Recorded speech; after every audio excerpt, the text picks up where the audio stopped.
Hello बच्चों, तो आज इस लेक्चर नंबर 10 में हम लोग दो और नए इंपॉर्टेंट क्वेश्चन देखेंगे और ये रहेगा लास्ट अर्थमेटिक का लेक्चर। ठीक है, इसके बाद हम लोग न्यू टॉपिक यानी जितना भी इंपॉर्टेंट क्वेश्चंस था हमने इसको बता दिया है। ठीक है, तो आते हैं क्वेश्चंस और देखते हैं अच्छे से इसके कंसेप्ट को।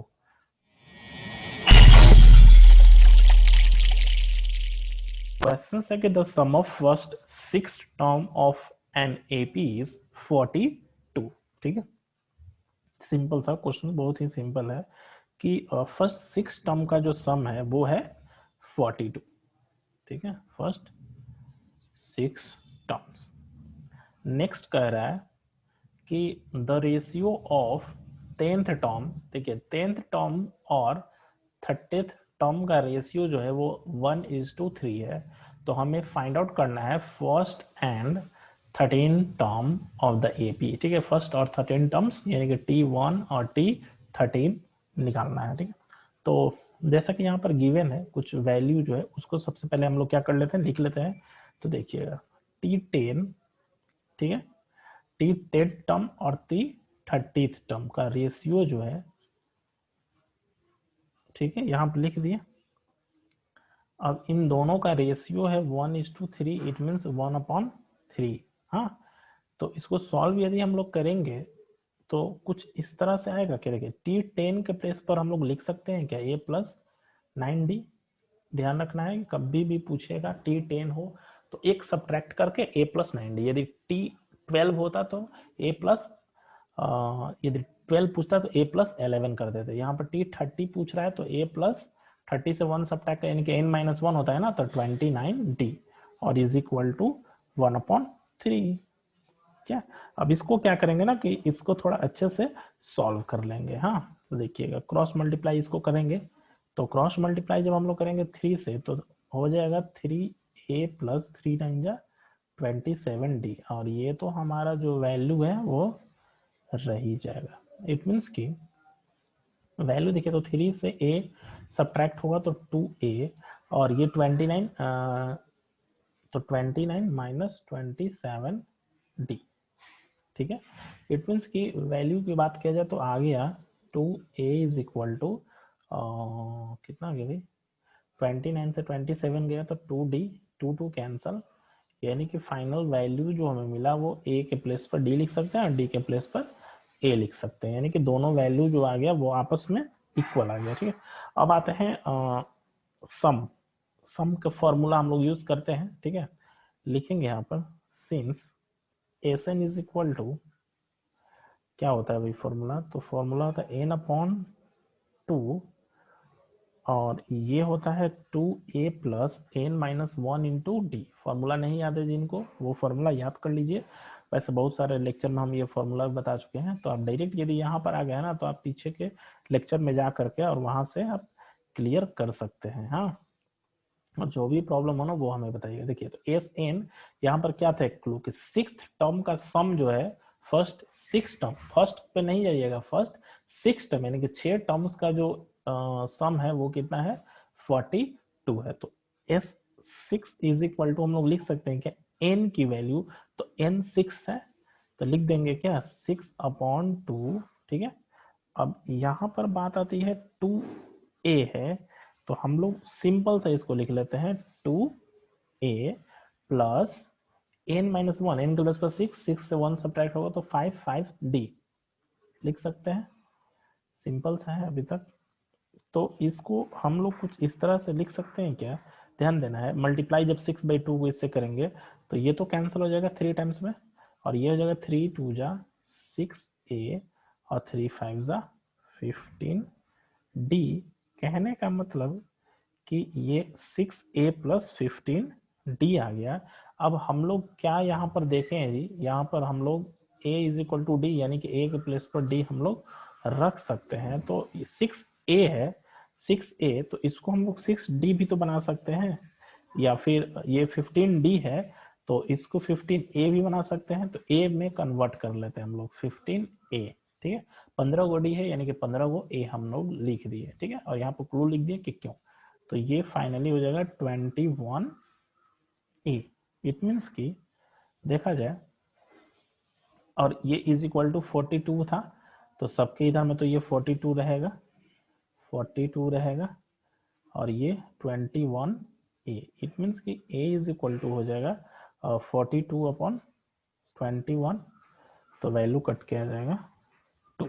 ठीक है, अब चूंकि a is equal to d है, a is equal to d, ठीक है, और a का वैल्यू 2 आया हुआ है, इट मीन्स कि d का भी वैल्यू क्या आ जाएगा, 2 ही आ जाएगा। ठीक है, ये आ गया। अब हमें जो निकालना है, यानी कि क्या क्या फाइंड आउट करना है, तो देखिए क्वेश्चन में हमें 13 टर्म फाइंड आउट करना है और इसका फर्स्ट टर्म फाइंड आउट करना है। तो फर्स्ट टर्म यानी कि a तो आ ही गया हमारा, तो यहाँ पर लिख देंगे, so t first term is equal to आ गया 2। ठीक है, और नाउ t 13th की वैल्यू यानी कि a प्लस 12d हम लोग लिखेंगे। इट मीन्स कि a की वैल्यू है 2 प्लस 12 इंटू 2। ठीक है, तो वैल्यू आ जाएगा 2 प्लस 24, ये आ गया 26। ठीक है, तो फाइनली यहाँ पर हम लोग लिख देंगे, हेंस द फर्स्ट टर्म, ये लिखना बहुत ही जरूरी है, ठीक है, is equal to 2 and the 13th term, ताकि एग्जामिनर को लगेगा ना कि हाँ भाई बच्चा जानता है, इसलिए पूरा डिटेल में आप लोग आंसर लिखिएगा। 13 term is 26 and this is the required answer. ठीक है, आई होप ये कंसेप्ट इसका समझ में आ गया होगा। क्या अच्छा क्वेश्चन था, बहुत ही अच्छा है। जैसा कि पता ही हम वैसे ही अभी क्वेश्चंस को डील कर रहे हैं, जो कि काफी इंपॉर्टेंट है एग्जामिनेशन पॉइंट ऑफ व्यू से। हाँ, यदि आप इसको फॉलो कर लेते हैं ना, तो आपको 60 to 70% मार्क्स 1 से 2 मंथ में आ जाएगा। हाँ, हर टॉपिक से मैं मोस्ट इंपॉर्टेंट बता रहा हूँ। तो ये समझिए कि लास्ट एक्सरसाइज मतलब लास्ट लेक्चर है। यदि आप यहाँ पर आ गए तो आप पिछले का लेक्चर देख लीजिए, वहां से आपको क्लियर हो जाएगा। हाँ, और ट्रियो का भी हमने बहुत सारा क्वेश्चन डाल दिया, इसके बाद स्टैटिक्स का भी डाल दिया, तो वो सब देख लीजिए आप लोग जिन लोगों का छूटा हुआ है। और नहीं तो मेरे मतलब कि मेरे चैनल पर जाकर के प्ले लिस्ट होगा क्लास 10th में, तो वहां से आप डायरेक्ट ये कर सकते हैं। ठीक, नेक्स्ट आता है question, how many terms of the AP 3579 the dot must be added to get sum, यानी कि कह रहा है ना कि कितने टर्म्स को ऐड किया जाए कि सम जो फाइनली है वो 120 मिले। एक नया क्वेश्चन है। ठीक है, तो सबसे पहले देखते हैं यहाँ पर क्या क्या वैल्यू गिवन है। हाँ, एक चीज और, यदि आपको ये मेरा पढ़ाई अच्छा लग रहा है और आप सपोज कि किसी दूसरे सिटी में कहीं पर भी है और मेरे से क्लास लेना चाहते हैं, हाँ, तो आप कांटेक्ट कर सकते हैं मेरे दिए हुए नंबर या फिर मेरे मेल से आप। ठीक है, क्योंकि बहुत सारे बच्चे तो दूरी पर हैं या फिर कोरोना की वजह से बाधित पढ़ाई भी रहा है, तो उनका क्लियर नहीं हो पाया है या सिलेबस पूरा नहीं हुआ। तो वैसे मैं क्या करूँगा ना कि 1 से 2 मंथ में मैं क्लियर कर सॉरी, तो आप ले सकते हैं हमसे क्लास। तो 5 - 3d की वैल्यू तो 2 आ जाएगा। ठीक, अब आता है Sn की वैल्यू, यानी कि सम हमारा 120 गिवन है, तो लिख देंगे Sn के प्लेस पर 120। सेम यही एक क्लू दे दिया हमें, तो फॉर्मूला यही हम लोग अप्लाई कर लेंगे, since Sn is equal to n upon 2 2a plus n - 1 into D.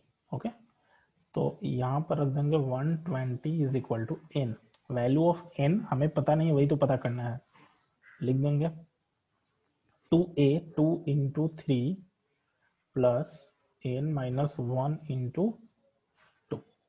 Solve करेंगे तो देखिए, तो 2 से ये डायरेक्ट मल्टीप्लाई हो जाएगा 240 n, और ये हो जाएगा 6 प्लस 2n - 2।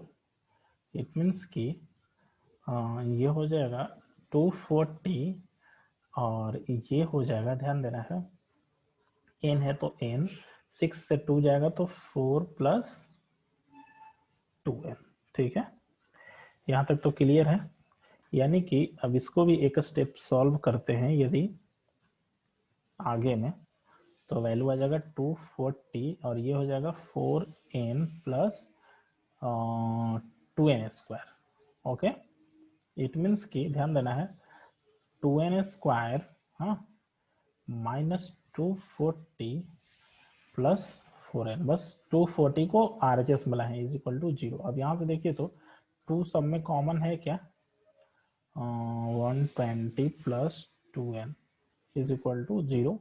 इट मीन्स कि n square minus 120 plus 2n is equal to 0। अब यहाँ से क्या करेंगे, इसको हम लोग फैक्टराइज कर लेंगे। क्या सिंपल सा, जैसे ही आप फैक्टराइज करिएगा तो देखिए एन स्क्वायर माइनस क्या हो जाएगा भाई, लाना है हमें, सॉरी ये एक्चुअल में एक स्टेप और बढ़ाते हैं, plus 2n minus 120 is equal to 0, यानी कि फर्स्ट और लास्ट को मल्टीप्लाई हम लोग करते हैं तो 240 आ जाए, सॉरी 120 मल्टीप्लाई करके क्या लाना है 120 एन स्क्वायर, और ऐड और सब्ट्रैक्ट करके क्या लाना है 2n, मिडिल टर्म ब्रेक करके, तो x square plus 12x minus 10x minus 120 is equal to 0। ठीक है, तो अब यहाँ से हम लोग x कॉमन ले लेंगे तो x प्लस 12, और यहाँ पर भी x प्लस